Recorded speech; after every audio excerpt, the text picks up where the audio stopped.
trading Fred to Phoenix would be a tough break for Fred, and they've pushed back the decision on the team option because they want to have these conversations and figure out what they want to do. I would be surprised, considering how they've talked about Fred VanVleet and his willingness to work with them, that they would just decide, oh, by the way, yes, it's Kevin Durant, so you got to go.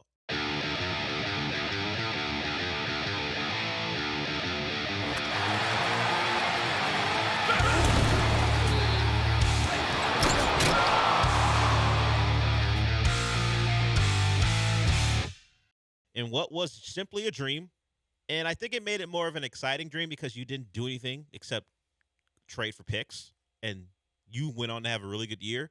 You didn't have to suffer the misery that is being a bad team with a chance at winning the lottery. So for Rocket fans, it was like, you know what? Cherry on top of the Sunday of, well, it didn't end great, but of a really promising season. You thought yourself, could we add a high-value pick? The dream was Cooper Flagg. That dream ended really early in the night, but did the dream turn into a bit of a disappointment? Okay, you don't get Cooper Flagg. You had the ninth pick because you traded for the Suns pick, and they were bad. But whatever. Okay, you're not getting Cooper. You're not getting into the top four. You actually fall a spot because a team behind you jumps over you, and that's the bigger problem. The fact that the Mavs jumped over you, and not just jumped over you into the top four because they were joined by the Spurs and jumping into the top four as well. Then it wound up with your two in-state rivals winding up 1 and 2. That was, it's not a disaster scenario, okay? The Rockets are in a really good spot, but it wasn't great. It wasn't great. At the end of the day, you don't move up any. In fact, you fall a spot, and those two teams have, well, the Spurs don't need a lifeline, but the Mavericks find a lifeline to their future because that's a team beyond the Luka and AD trade. They were going to be without Kyrie for the better part of the season. And you know what? If they weren't great, he probably would have just sat out the year because of his injury. And we'll get to another major injury in the NBA a little bit later. So they find a lifeline, which opens up a giant chest of possibilities for them. Now, the likely scenario is nothing dramatic happens and they just take Cooper Flagg. But because it's that time of the year where rumor mongering must begin, people are talking about whether that pick can be used to acquire what could be the most coveted player on the market. And it's funny because he's not on the market, actually. The story that wasn't a story yesterday was Giannis is open to the possibility. Didn't say he requested a trade. Didn't say he put any teams on the list. It's just that for the first time ever, he's considering a move out of Milwaukee, which lights up the talk shows. And, well, we're one of them, and we talked about it yesterday. But as it stands now, I think Sean and I discussed it. The funniest thing that could have happened. The Mavericks wound up with the number 1 pick. It's not funny for a Rocket fan, but it's funny, generally speaking, that it leads to the NBA is rigged. Why the NBA decided to inform the Mavericks they needed to trade Luka to the Lakers, we can get into dumb theories, like they knew LeBron was about to retire and they needed the Lakers to be relevant because they didn't like that time period from when Kobe was bad till he retired to the Lakers not having anybody. So we needed the Lakers to have their next guy before LeBron decided to hang it up, and we're going to reward you with the number 1 overall pick for doing it. How that could stay a secret, I don't know. So I'm going to push that theory aside. I'm just going to say the Mavericks being rewarded for their incompetence is even funnier than the rig stuff. I know people like the rig stuff. Some people actually believe it, and more power to you. If you think the NBA is WWE, that's cool. But then explain to me how the Raptors could win a title if the NBA is WWE. To throw people off? Was that what it was? You send Kawhi to Toronto and the likes of Pascal Siakam, Kawhi, our very own Fred VanVleet, and Kyle Lowry won a title. That's what the NBA wants. And, of course, they told the Warriors to blow out knees and ACLs along the way. It's like, and okay. Achilles along the way. Yeah, I mean, last night's tough for Rockets fans because, like, logically you can say that within the next 2 months, Cooper Flagg and Giannis will be playing in the state of Texas, and neither will be with the Rockets. Yes, the likely scenario is if Giannis actually does ask out, and then has to say, I want to go to the Spurs. I think people ignore that part of the equation. They just start to look at assets. Well, the Spurs have all the assets, or the Rockets have all the assets. Generally speaking, that player will tell you where he wants to play, and then for whatever reason, the team who's trading him will do everything possible to get him there. Yeah, I mean, you still have the 10th pick. Like, it's still a good asset plus what you have on your team that if Giannis says he wants to be a Rocket, then you will get Giannis. then you'll get Giannis. Yes, he has to say it. If he says he's going to be a Spur, he'll be a Spur. If he's, for whatever reason, says he wants to be a Maverick, they would have to decide if is Cooper Flagg part of the package. Either way, I understand being pissed off about the fact that you could be dealing with Cooper Flagg and Giannis. While divisions don't matter, the fact that those two are in the Western Conference and are in your state and the rivalries that exist, understood. You don't like it. But all this hinges, at least the Giannis part of it is, of him asking to be in San Antonio. And if he does not, then there's no worries. So when the first domino falls and he says, I want out, okay, that means you got a shot at him. Wait for the list. The list is always the most important thing. It's very unlikely that he winds up getting traded someplace that isn't on his list. And maybe the list is of one or two teams and you're on it, then you've got a real shot. So I am less bothered by the Giannis aspect of it because there are a couple things that have to happen before it's a real threat. The Cooper Flagg thing is a guarantee unless Nico decides to be Nico again. And then, Unless Giannis says, I want to be a Mav, and then they go that route. Either way, it would have to be something where Giannis is an active participant in upsetting you. It's not just going to happen because the Spurs or the Mavericks have the best package. Now, the question is, with Cooper Flagg in Dallas, how long do we have to wait for Dallas or him to be a threat? He's 18 years old. He'll be either just turning 19 or 18 when the season begins. Still, generational talent. I went on a bit of a rant about how can we have three potential generational talents over the course of 4 seasons with Wemby, Cooper, and then possibly Debanza being another generational talent. One of them can't be. Maybe two of them can't be, but we'll see. He's 18 years old. When is an 18-year-old going to be a big factor? Are we talking 4 or 5 years from now? Like, what's the turnaround time for him? Like, Anthony Edwards at 23 is now a guy who can lead a team to the finals. He has that in him. Are we waiting 4 or 5 years for that? Is Cooper Flagg going to do that at 20? So when we talk about, what the Mavericks have gotten this great player, are we talking half a decade before he really matters that much? And even if they can make the playoffs this year, for sure, with their roster in the Western Conference, that make the play-in tournament at worst, but they're not a threat. And No. and you're banking on Anthony Davis being healthy. Like both those teams, Rockets fans should.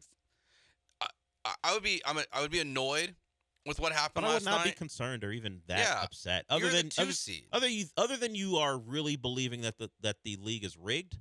Okay, that's your train of thought. But as far as what it means for the Rockets, other than not getting Cooper Flagg yourself or maybe using a top 4 pick in a trade, I don't think the Mavericks are that much of a concern because as great as he might be, what guy at 18 is changing the course of this league? Look, LeBron is one thing, but even it took how many years did it take LeBron to win? He had to leave. Now he made the finals with the Cavs in a weak East. Cooper Flagg won't have that advantage. He will be playing in the more stacked conference, and the NBA has such a level of talent dispersal that I don't think he, no matter how good people think he can be, will be doing any of that to change a franchise in the first 4 or 5 years of his career. We talk about the Rockets here all the time. He's 22, 23 years old. 22 or 23-year-olds don't win in the NBA, no matter how good you think they are. It's not been a thing in the history of the league. Anthony Edwards has a chance to change that. We will see because he's only 23. If he leads his team to a title, I think you can throw him in with, obviously Magic was very young, but that was way back then. And then you have Dwayne Wade, who was like 23, 24 when he led the Heat to a title. It's very rare that it happens, and a lot has to be done to build around him, and the Mavericks aren't really in a spot to do that. So it sucked. You'd rather have the Mavericks not jump ahead of you. You'd rather have the Spurs not have the number 2 overall pick. I'm just not concerned about them right now. I'll wait for the Giannis decision, if a decision even comes, before I get concerned about what the Spurs can be. Yeah, I'm just more curious now, like what the Rockets will try to do with the pick. I mean, do you keep it and I know we were talking about this with John. Like, do you just draft a player that Ime's not going to want to play, or is it just a trade asset and you go for Giannis or Kevin Durant or something else? Like, does it even appeal to the Phoenix Suns for Kevin Durant now? I think they are going to want assets no matter what. Now they would likely now it's their pick. They would probably want future picks that you own of theirs as well. They need, in particular, young and expensive talent.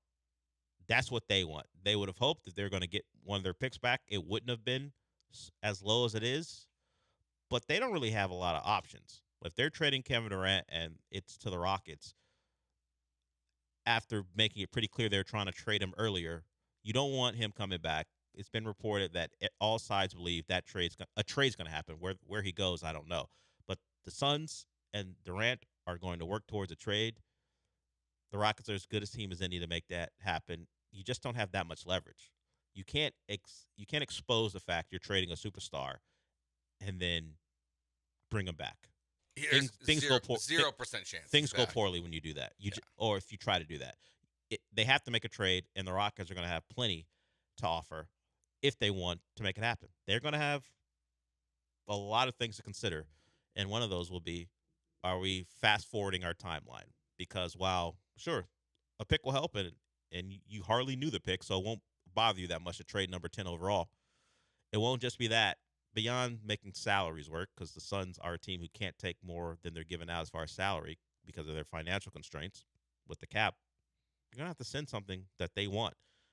Because it's Kevin Durant, and he probably will have to agree to some type of short-term extension with you.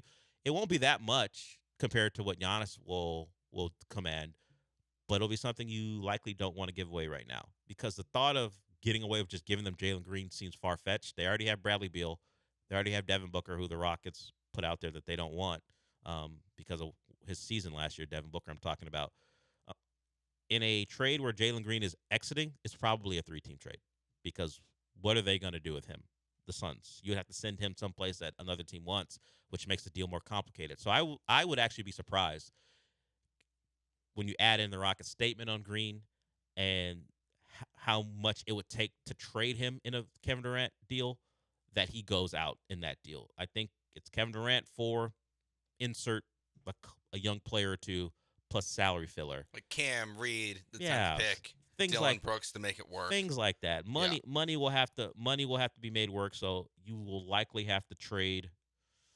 The only really big salary as far as guys might be willing to move would be Dylan Brooks. You're not, because Alpe's deal comes through next year. So does Jalen's. They get their extensions. Their money starts to uptick. But if you are one who wants Fred back, then you aren't trading him. But Fred's the easiest contract to trade. It means you don't have to include as many players in a trade for Durant, because Fred's salary is in the $40 million range if you do the player option or the team option, as opposed to signing him to a lesser deal. So trading Fred to Phoenix would be a tough break for Fred, and they've pushed back the decision on the team option because they want to have these conversations and figure out what they want to do. I would be surprised, considering how they've talked about Fred VanVleet and his willingness to work with them, that they would just decide, oh, by the way, yes, it's Kevin Durant, so you got to go. That would be surprising to me if they use Fred's contract to make that move after getting him to agree to push things back. It seems like they are working hand in hand to make sure Fred VanVleet's a Rocket going forward. And look, Phoenix is probably a very nice place to live. I'm just not sure Fred wants to be on a bad basketball team. No. Fred VanVleet does not want to be a Phoenix Sun. No. Him, Bradley Beal, Devin Booker, that's a hard pass. Yeah. So if I'm Fred. So as much as it would be the easiest thing to do, it would be, if I can read into what's going on with the Fred VanVleet Rockets team option thing, it feels slightly backhanded if they go, hey, thanks, Fred, for waiting. We're going to pick this up and then deal you to the Suns. It's not crazy if you remember back to what happened to Blake Griffin, because it was a breakup of Lob City, and he was supposed to be their cornerstone. They did this whole presentation in Staples Center where they showed him in the rafters, and you're going to be a Clipper for life, and they traded him midseason to Detroit. So it has happened before. it just is kind of a little underhanded way to go about business. And I don't think the Clippers and what they did to Blake Griffin is talked about enough. He was a free agent. He could have gone a lot of places, and they convinced him to stay, and he didn't make it to the All-Star break. Yeah, that was dirty business. Yeah, and to send him to Detroit of all places, didn't even send him to a good spot. Detroit has eventually bounced back, and now they're in a pretty good spot with their young talent. Um, kind of maybe a year behind the Rockets, although they both were first round exits. Detroit didn't have Jaden Ivey. Who knows how good they could have been if he stayed healthy.